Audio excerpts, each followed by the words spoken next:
The Adventures of Tom Sawyer, Chapter 31, Part 2, Bodings of Coming Doom. Written by Mark Twain in 1876, read by Clay Shannon in 2020.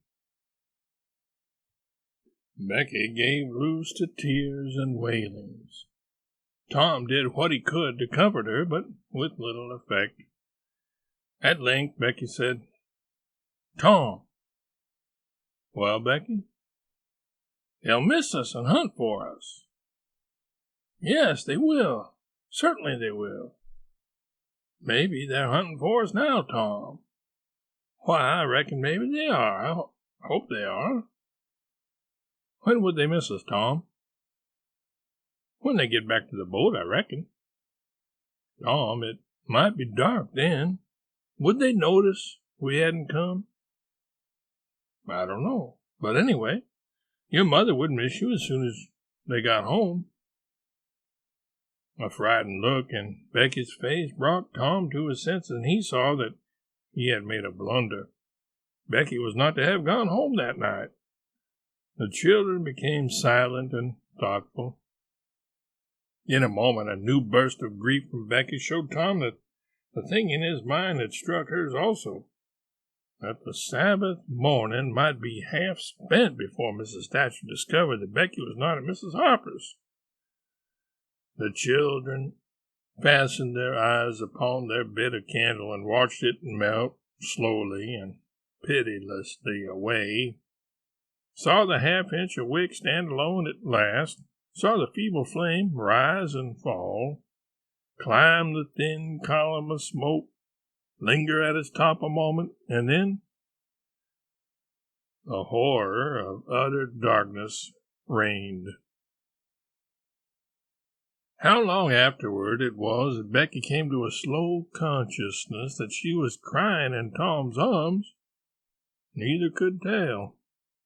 All that they knew was that after what seemed a mighty stretch of time, both awoke out of a dead stupor of sleep and resumed their miseries once more. Tom said it might be Sunday now. Maybe Monday.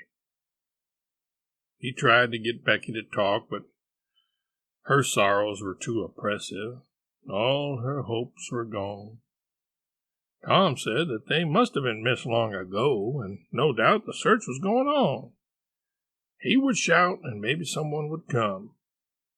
He tried it, but in the darkness the distant echo sounded so hideously that he tried it no more.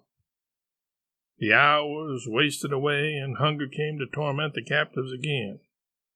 A portion of Tom's half of the cake was left.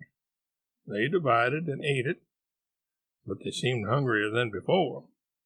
A poor morsel of food only whetted desire. By and by, Tom said, "Shh! Did you hear that?" Both held their breath and listened. There was a sound like the faintest, far-off shout. Instantly, Tom answered it, and leading Becky by the hand, started groping down the corridor in its direction. Presently, he listened again. Again the sound was heard, and apparently a little nearer. "It's them," said Tom. "They're coming. Come along, Becky. We're all right now." The joy of the prisoners was almost overwhelming. Their speed was slow, however, because pitfalls were somewhat common and had to be guarded against. They shortly came to one and had to stop.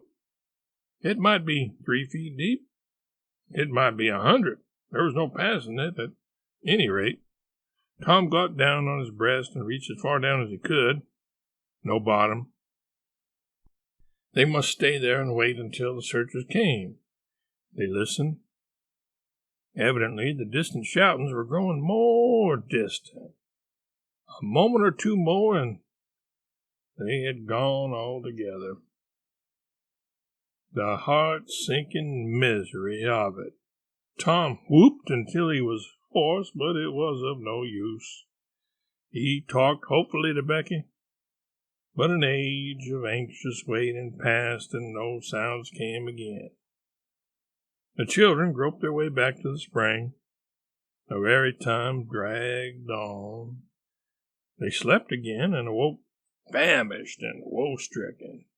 Tom believed it must be Tuesday by this time. Now an idea struck him. There were some side passages near at hand. It would be better to explore some of these than bear the weight of the heavy time and idleness. He took a kite line from his pocket, tied it to a projection, and he and Becky started, Tom in the lead, unwinding the line as he groped along. At the end of 20 steps, the corridor ended in a jumping-off place.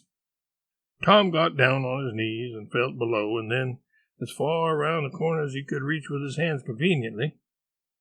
He made an effort to stretch yet a little farther to the right, and at that moment, not 20 yards away, a human hand holding a candle appeared from behind a rock.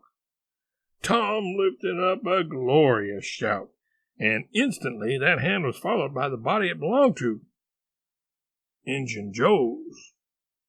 Tom was paralyzed. He could not move. He was vastly gratified the next moment to see the Spaniard take to his heels and get himself out of sight. Tom wondered that Joe had not recognized his voice and come over and killed him for testifying in court.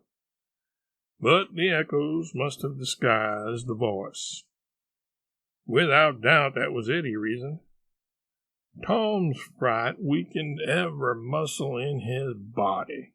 He said to himself that if he had strength enough to get back to the spring, he would stay there, and nothing should tempt him to run the risk of meeting Injun Joe again. He was careful to keep from Becky what it was he had seen. He told her he had only shouted for luck.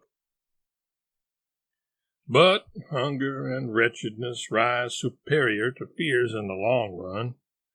Another tedious wait at the spring and another long sleep brought changes.